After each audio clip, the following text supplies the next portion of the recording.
Greetings, everyone. Now that you have learned about ANCOVA and regression, it's time to combine them to perform the analysis of covariance, commonly known as ANCOVA. Both ANCOVA and regression involve one continuous dependent variable, and ANCOVA is no different. The dependent variable must be measured on either an interval or ratio scale. Additionally, ANCOVA includes one or more continuous variables as covariates and one or more independent variables measured on either nominal or ordinal scales. ANCOVA is a statistical procedure completed in two steps. First, regression analysis is used to statistically remove the variance in the dependent variable that can be explained by the covariate. This step reduces unexplained variances, thereby decreasing the error term in the following ANCOVA test. Since the error component is in the denominator of the ANCOVA test, reducing error variance increases statistical power, making it easier to achieve statistical significance. In the second step, the adjusted dependent variable, after controlling for covariate, is used in an ANCOVA test with the independent variables. Selecting an appropriate covariate is crucial in the ANCOVA procedure. The covariate should be moderately and linearly related to the dependent variable. If a covariate is too strongly related to the dependent variable, it may remove too much variance, make it difficult to detect the effect of the independent variable.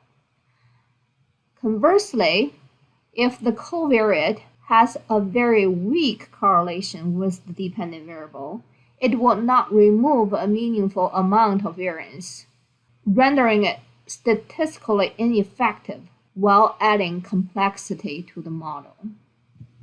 Beyond linearity, the covariate should not interact with the independent variable. In other words, it should not interfere with the relationship between the dependent and the independent variables. I have demonstrated how to conduct an ANCOVA in SPSS using a sample dataset in a separate tutorial video. You may want to pause here and watch that video before continuing with this discussion.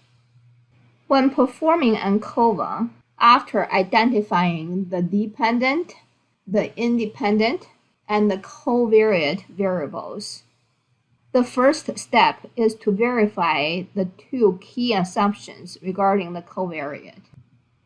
Linearity can be confirmed by creating scatter plots to observe whether a linear relationship exists between the dependent variable and the covariate.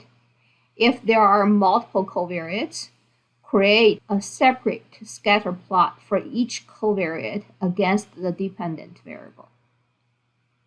The second assumption is called parallelism, also known as the homogeneity of regression. If you were to create a regression line between the dependent variable and the covariate for each group defined by the independent variable, these lines should appear parallel across all groups.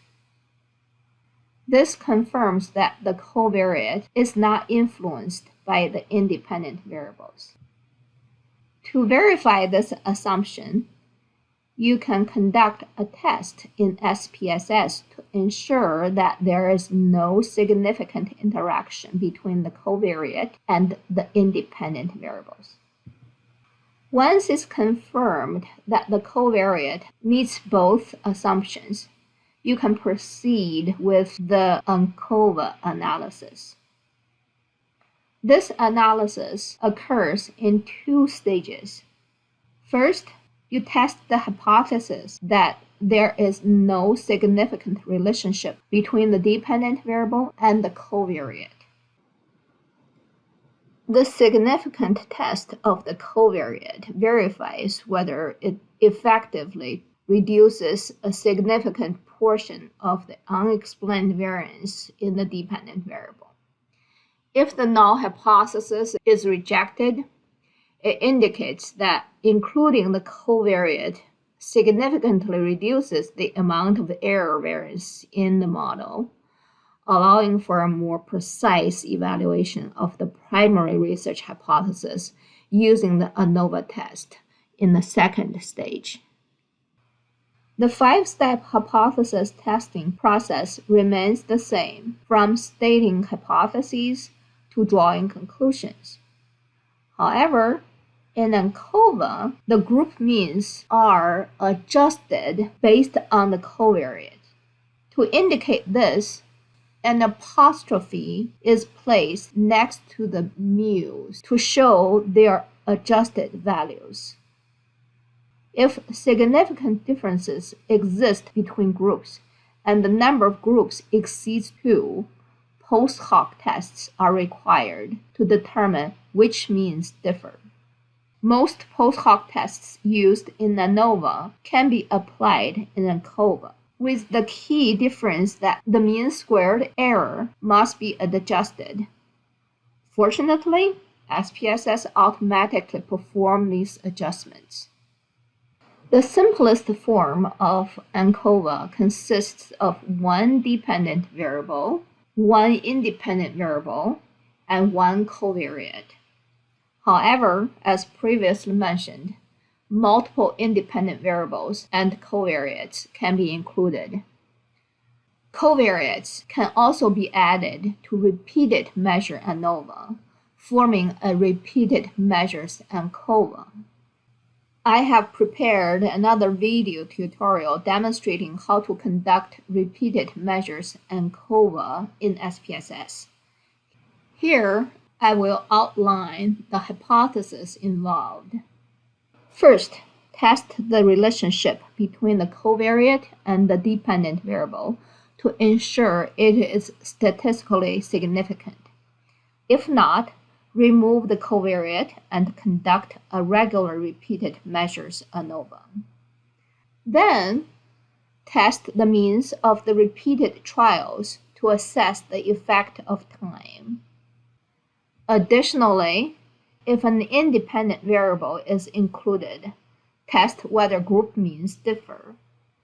Finally, examine whether there is an interaction between the independent variable and the time effect. As a final note, it's important to recognize that as a researcher, your goal is to design a study in which independent variables help explain the observed variations in the dependent variable. At the same time, you should strive to control for extraneous variables that also contribute to variances in the dependent variable. However, it's often challenging to identify or control all sources of error variances through experimental design. ANCOVA provides a statistical approach to address this issue by measuring and controlling for one or more covariates, thereby reducing error variances and enhancing statistical precision. Thank you for watching. Let me know if you have any questions.